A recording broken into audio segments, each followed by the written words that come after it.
This is the sixth video in the series of theory of everything, just looking into the subject to see what it involves. I'm going to change from my original plans and talk today about the equivalence principle, because it's so fundamental to the cosmology and needs to be understood. We probably heard of the equivalence principle first with regard to Einstein's statement that energy is mass times the speed of light squared, and there's an equivalence between mass and energy.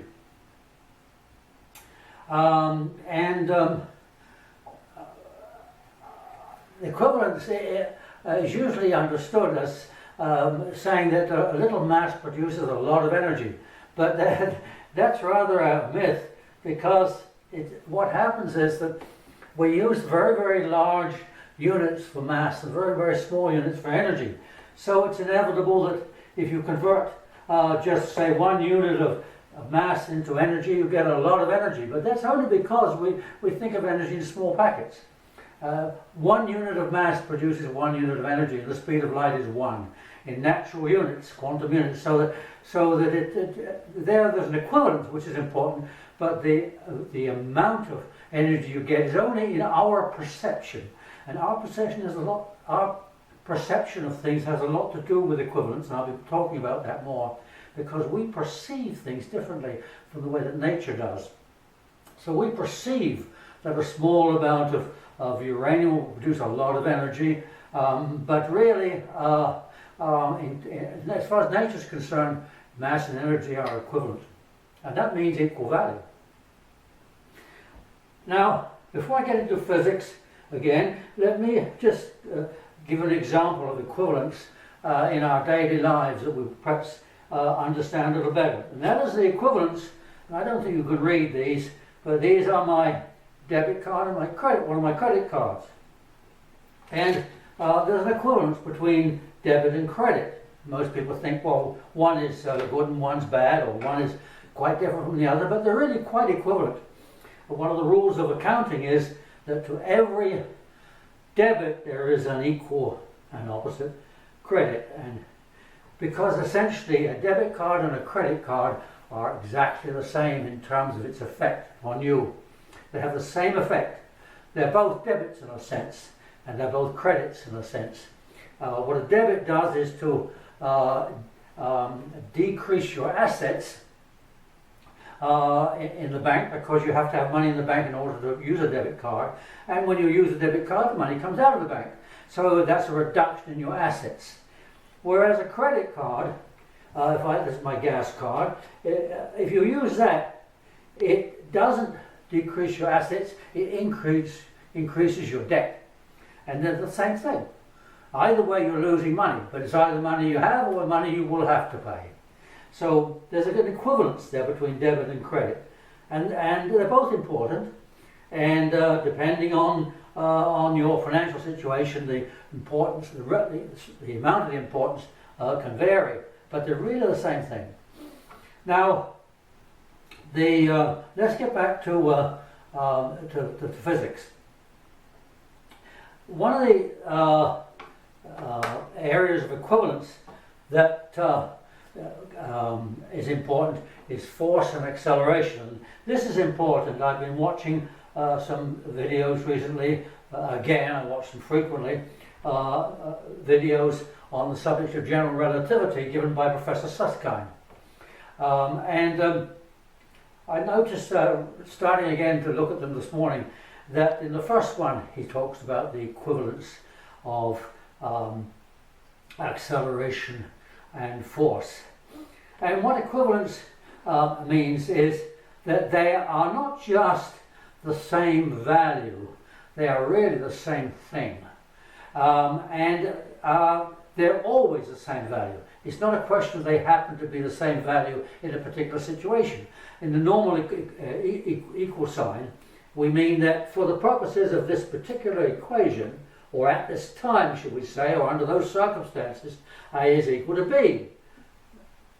but that's not the same as an equivalence. Equivalence, which I always use are 3 lines for, that's what I was taught in school. If we say that A is equivalent to B, means they are the same thing.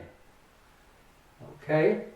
And it's very important to understand that when you have one, you have the other.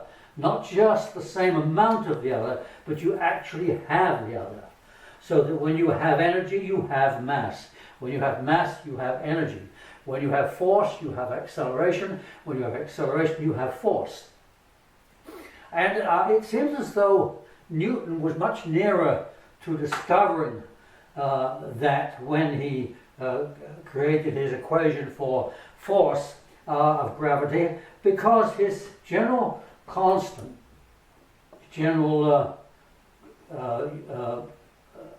universal gravity constant, G, or G, has the dimensions of distance cubed divided by mass and by the square of time. And he may not have realized that these are the dimensions of it, so I'll say they're equivalent. Mass divided, if you turn this upside down, if you invert this, mass divided by length cubed is the mass per unit per volume. And if you take the volume of the space occupied by the Earth and the Moon system, or the volume in space occupied by a planet and the Sun system, and you divide it by the mass, you get the reciprocal of the density of mass. And that's something that Einstein used in his general theory of relativity. And one wonders whether Newton saw it that way. There's also another thing about G that's interesting, and that is that if you take Newton's equation that the acceleration is equal to mg over the distance squared, if you can change these around to say this is the acceleration, by the way. You can change, if you put this into G, if you substitute this for G, you find that A is equal to V squared over R, or L, which is the distance, and that's the equation for centrifugal force. So the force of gravity is equivalent to the centrifugal force, and that's true of the planets and the moon, and you can show that by calculating it. Now, the fact that the force and acceleration are equivalent was explained by Einstein, and what he did was to say that if you were in a box and that box was being accelerated upwards at the rate of 32 feet per second, then you would feel exactly, even if you were in an empty space where there was no gravity and you were being accelerated that way, it would feel exactly the same as if you were on Earth, subjected to the Earth's gravity. In other words, there is the acceleration or being accelerated from an external source is equivalent to being subjected to a force downwards of the same amount. That's the principle of equivalence as it applies to gravity. Now, actually, I want to say something else about that, because there's a rather a myth, again, that if you're accelerating, you have this sensation. Well, it's not true to say that this is because you're accelerating. It's because you're being forced to accelerate by an external force. That's why there's an equivalence there. If you were accelerating not due to an external force, but just accelerating, as for example, if you were in outer space accelerating towards some planet or some body or some black hole, then that acceleration is quite different from being accelerated, and you don't feel that acceleration. There is no sensation at all associated with accelerating of itself. It's being accelerated from an external force. And one of the things that is discussed in talking about cosmology is that the accelerated frame of reference. If you're in some system that is being accelerated externally, then certain laws don't apply. Because you're being accelerated, you will tend to stay where you are, and therefore you'll be moving relative to the frame of reference if you're not being accelerated yourself. But if the frame of reference is accelerating and you are accelerating with it, then there's no difference between an accelerated frame of reference and any other frame of reference. So I think when we talk about frames of reference, we ought to bear that in mind, that there's a difference between being accelerated by an external force, where the frame is being accelerated, or the box in this case, or where you are accelerating. You could be in outer space accelerating towards a black hole at an enormous acceleration rate, 100 or 1,000 Gs, and you'll be quite unaware of it as long as your body remains, all parts of your body are the same distance from the black hole. So that's something to remember. There's also an equivalence between potential energy and kinetic energy. They are really the same thing. We have quite different equations, half the mass times the velocity squared, or c squared, Einstein's equation, into the mass time increase from the rest mass. This includes the effect of relativity, this doesn't. But this is an equation for kinetic energy. Potential energy, well, derived from Newton's equation, is the product of the masses of the two bodies times g times the difference between the reciprocals of the first, the nearest distance between the bodies with the distance, the reciprocal of the distance of the second distance.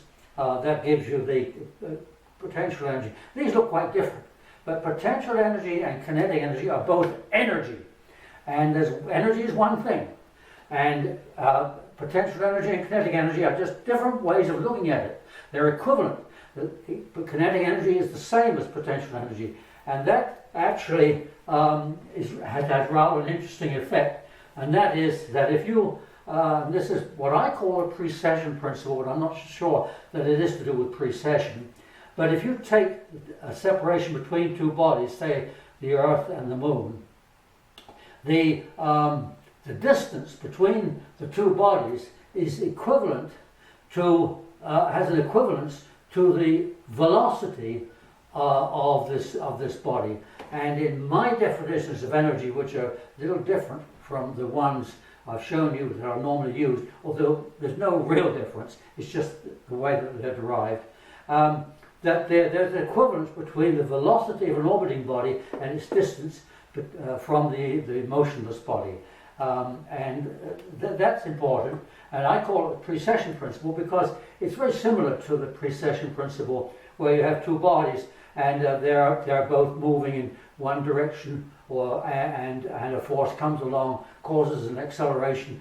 That I won't go into precession, it's a bit complicated, but it's very similar to this, where there's a relationship between acceleration, velocity and distance. Well, that's the general subject of equivalence.